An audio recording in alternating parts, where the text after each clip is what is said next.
Solo, fume la frappe, au malais. Hein? C'est pas fini. Les parcelles, faut qu'on l'air définisse. Là où des deux chis dans la hausse. Boss, faut que j'taille, cause il pas la hausse. OV, faut les infos de Molina. Même absent, on est là. Salut à tous, j'espère que vous allez bien. On se retrouve aujourd'hui pour une petite vidéo sur le Bitcoin et CAD CHF. Donc ce qu'on va faire, c'est que quand je vais prendre une paire Forex, on va essayer de suivre sur les 2-3 jours qui vont suivre, en gros, l'avancée du move. Donc hier, je vous avais mis de côté celui-là, là, le Canadian CHF. Et on était dans cette phase là hier, on avait juste briqué le choche là, on était là, et je vous avais dit attention faut mettre une fibre parce que le retour on risque de redescendre et d'aller plus bas. Et là actuellement il a été hit les 61.8 et pour le moment il n'a pas rebreak le lot. Donc pour le moment sur le 4 CHF, on est toujours, le play est toujours bon, il est toujours pas invalidé, hein. Pour l'invalider il faudrait vraiment repasser en clôture au-dessus de 73 700.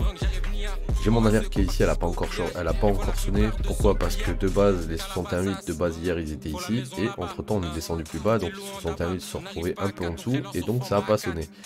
Maintenant je vais pas FOMO ici, pourquoi? Parce que on a une leg qui monte en 3, et on est redescendu sous la leg intermédiaire, et là on pourrait remonter, tant qu'on passe pas en dessous d'ici. Par contre si on passe sous slow, j'aurai un retest dans cette leg, quelque part, pour descendre plus bas.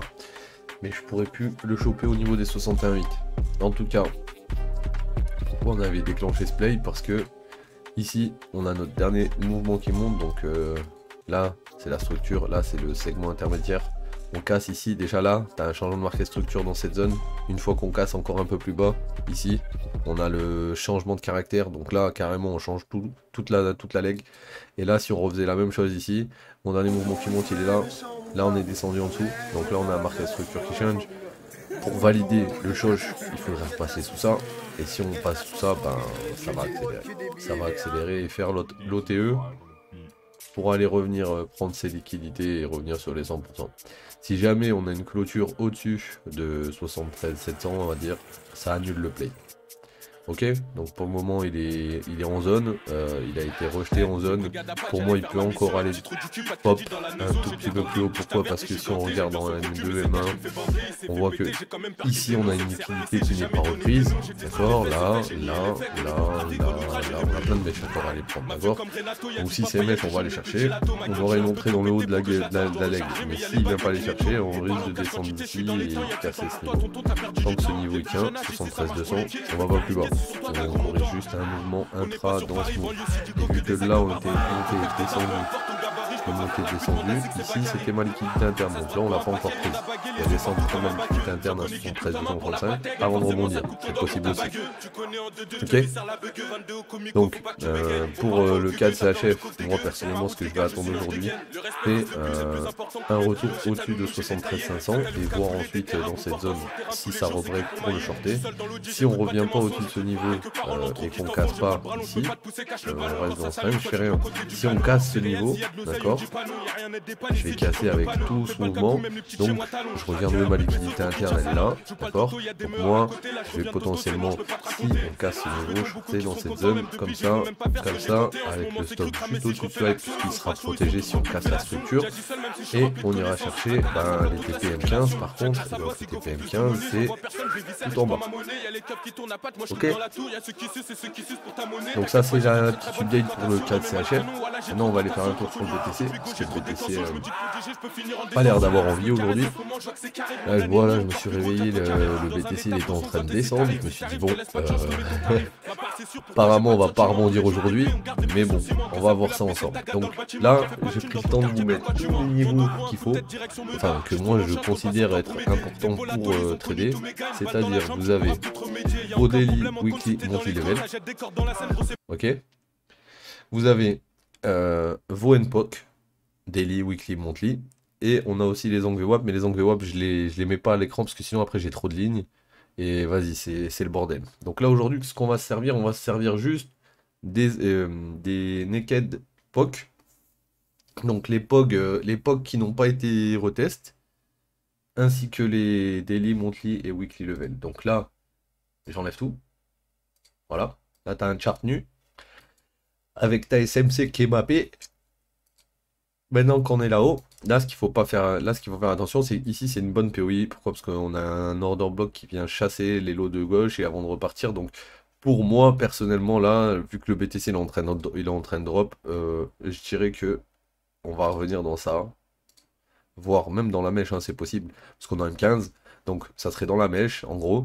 Et si tu regardes ici, on a un NPOC. Le NPOC il est à 20-150. Si on vient toucher ce NPOC, c'est une zone incroyable pour long.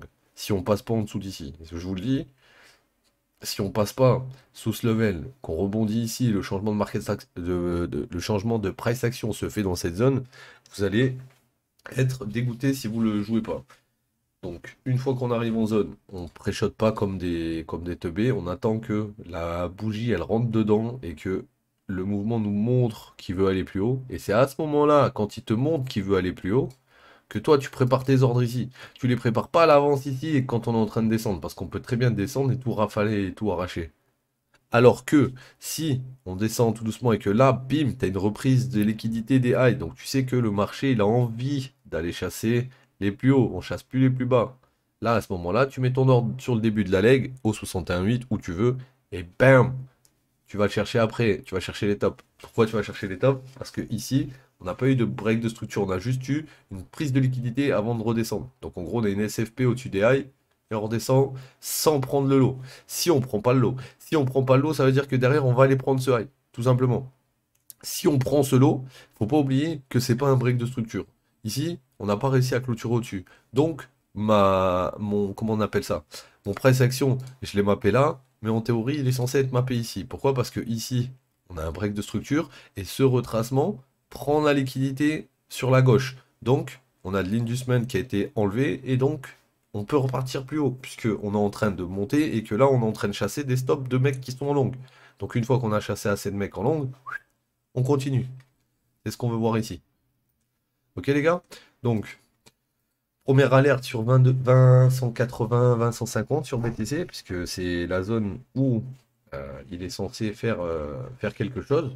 Si il ne fait rien sur cette zone, il n'y aura pas de prochaine alerte avant les 19 400, 19 500. Donc voilà, c'est soit ça tient ici, soit on va faire un bon plongeon, un bon petit plongeon avant de repartir peut-être.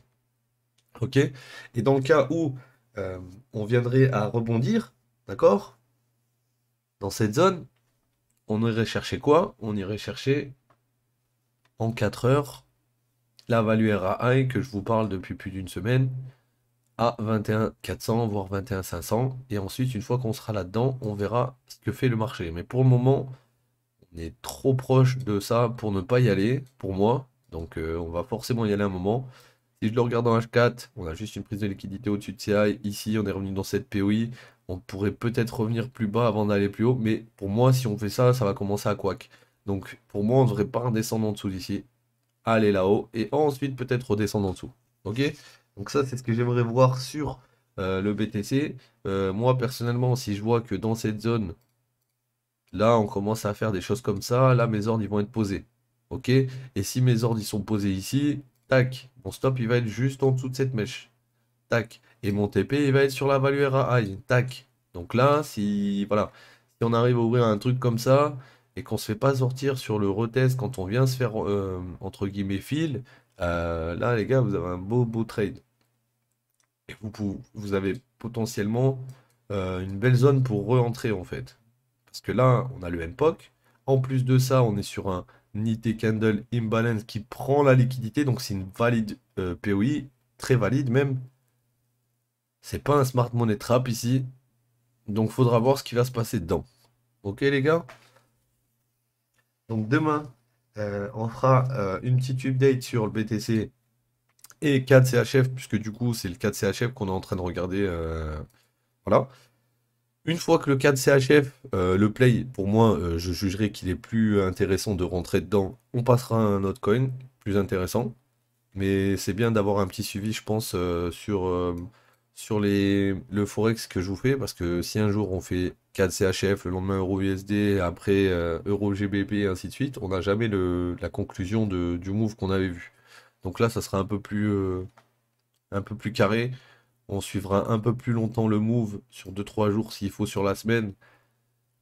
mais pour être sûr de l'avoir, quoi. Ok les gars?